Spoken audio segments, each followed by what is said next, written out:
పెద్దలు సజ్జల సభ్యులు గోపాలకృష్ణ గారికి, మెగాస్టార్ పెద్దలు చిరంజీవి గారికి,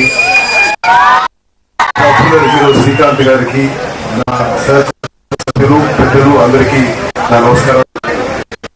ఆంధ్రప్రభ మేనేజ్మెంట్ కి అందరికి కూడా ఈ ఎడిషన్ ప్రారంభోత్సవ సందర్భంగా నా శుభాకాంక్షలు తెలియజేస్తాను.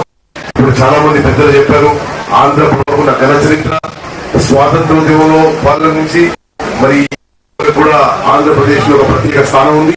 మరి ఈ పేపర్ ఒకసారి సిక్ అయిపోయిన తర్వాత గోపాలకృష్ణ గారు దాన్ని 4-5 సంవత్సరాలు తీసుకుని రివైవ్ చేసి ఇంత మహోన్నత చరిత్ర పేపర్ ని రివైవ్ చేసి దాని ద్వారా మరి ప్రజలందరూ కూడా మంచి వార్తలు ఇచ్చే ప్రయత్నం చేస్తున్నారు. వారికి నా శుభాకాంక్షలు, నా బెస్ట్ ఆఫ్ లక్ తెలియజేస్తున్నారు. మరి చిరంజీవి గారికి నేను మనవి చేస్తున్నాను, మా దగ్గర చిరంజీవి ఫ్యాన్స్ అసోసియేషన్ ప్రత్యేకంగా అధ్యక్షుడు రమేష్ వాళ్ళు చాలా చాలా బ్రహ్మాండమైన మరి సాంఘిక సంక్షేమ కార్యక్రమం చేస్తున్నారు. బ్లడ్ క్యాంపులు కానీ, ఎయిడ్స్ అవేర్నెస్ కానీ, వాళ్ళు మీ ఫ్యాన్స్ అసోసియేషన్ వాళ్ళు మా దగ్గర చేసుకున్న బ్రహ్మాండ సాంఘిక సంక్షేమ కార్యక్రమానికి నేను మీకు ధన్యవాదాలు తెలియజేస్తూ ముగించుకుంటున్నాను. జై హింద్.